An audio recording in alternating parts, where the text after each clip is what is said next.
តើពុកម៉ែបងប្អូនបន្តទៀតដោយសារមិញវាដាច់ឥឡូវនេះមេរៀនបន្តនៅវីដេអូទី2តែម្ដងបាទអញ្ចឹងបន្តគឺកន្លែងលេខ3ហ្នឹង equalizer ហ្នឹងយើងមើលតាមជួរវាមកនេះដក12ដក12យើងចុចចុះទៀតមកវា63ហ្នឹងយើងមើលតាមជួរមកឃើញថាគឺ vowel mid បាទអញ្ចឹងមើលតាមជួរហ្នឹងមកយើងមកបាទ63បើចង់ឡើងលើចុះក្រោមទៀតនេះបាទប៉ុន្តែសលេងដើមវា63របស់ខ្ញុំចុះអានេះ0នេះ6អានេះ4 0បាទហើយអញ្ចឹងយើងមើលនេះខ្ញុំមានបូក parser នេះសលេង parser ហ្នឹងដែលគេយកឡាំហ្នឹងអញ្ចឹងខ្ញុំមកកន្លែងលេខ5បាទទីឲ្យថាពុកម៉ែបងប្អូនអត់ទាន់បើក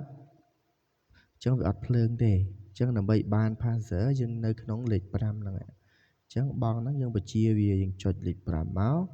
ចុច5ភ្លឺភ្លើងនេះអញ្ចឹងយើងអាចគ្រប់គ្រងវាបានហើយអញ្ចឹងនេះអក្សរ PH1 ហ្នឹងគឺ parser ដែលខ្ញុំយកអញ្ចឹងឪពុកម៉ែបងប្អូនបើកមកអត់ឃើញកុំភ្លេចគឺអានេះអា2ហ្នឹងហើយដែលវាធ្វើឲ្យយើងចុចនេះ curve ណា S curve ដូចគ្នាអានេះអាសលេងខ្យល់អានេះ parser ហ្នឹងគឺសលេងឡាំឯហ្នឹងមិនយើងចុចអាចចុចបានច្រើនទៀតប៉ុន្តែខ្ញុំយកវាមានដល់4 parser តែខ្ញុំយកលេខ1នេះ parser 1មិញនេះ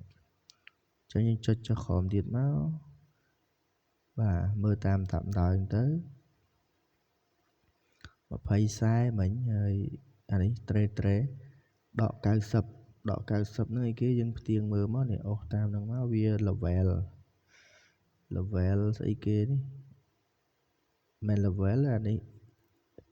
ហ្នឹង e level ratio គេនេះបើសំខាន់លេខវាដក90បាទហើយ off step ជំហានវាហ្នឹង off អញ្ចឹងយើងមកទៀតមក delay ឪពុកម៉ែបងប្អូនដឹងអត់ទាន់មានភ្លើង delay យើងមើល delay វាឈ្មោះនៅលើនេះថាបងក្រោមនេះ delay អញ្ចឹងមានថាវានៅក្នុងនេះអញ្ចឹងពុកម៉ែបងប្អូនអានេះបិទភ្លើងអត់ភ្លើងបិទចុចភ្លើងនេះបើកមានថាកំពុងបើកហើយអញ្ចឹង delay វានៅលេខ2ហ្នឹង off បិទ520 tre 50ដក5 50អញ្ចឹងរួចរាល់យើងមក reverb នៅក្នុង group នេះបិទបើកក្នុង group ហ្នឹងអញ្ចឹង reverb ខ្ញុំយក P ដក2ហ្នឹងតបមកចុះក្រោមមក17 50 45អស់តែ45ហ្នឹងហើយមាន4បាទអញ្ចឹងមកចូលនេះវិញ master មានថាសលេងសរុបបើយើងចង់បានសលេងរៀងតិចយើងបន្ថយហ្នឹងមកនេះបន្ថយ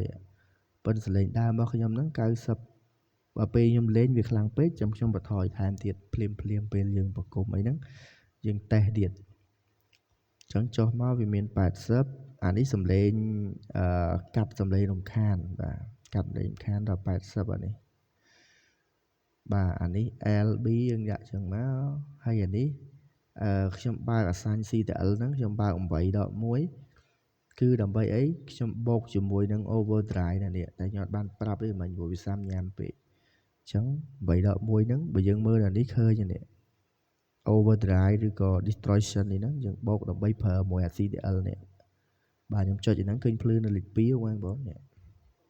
ពេលខ្ញុំចុចបិទវិញវាអត់ភ្លឺទេអញ្ចឹងខ្ញុំបិទតែពេលលេងពេលជន់ទៅប្រើបានអញ្ចឹងចុចតាមហ្នឹងមកហើយអានេះ off បិទអស់តែហ្នឹងហើយបងប្អូនអញ្ចឹងវីដេអូនេះសូមជូនបងប្អូនដែលចង់បានសលេង parser ហើយខ្ញុំអត់បូកពេលបូកហើយអស់មួយទៀតបងប្អូនចុចអានេះ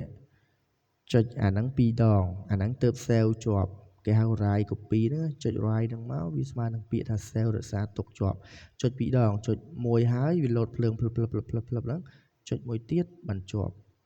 ប៉ុន្តែខ្ញុំអត់ចុចទេខ្ញុំចុចអានេះវិញបិទព្រោះខ្ញុំថតហើយខ្ញុំចុចអានេះវិញ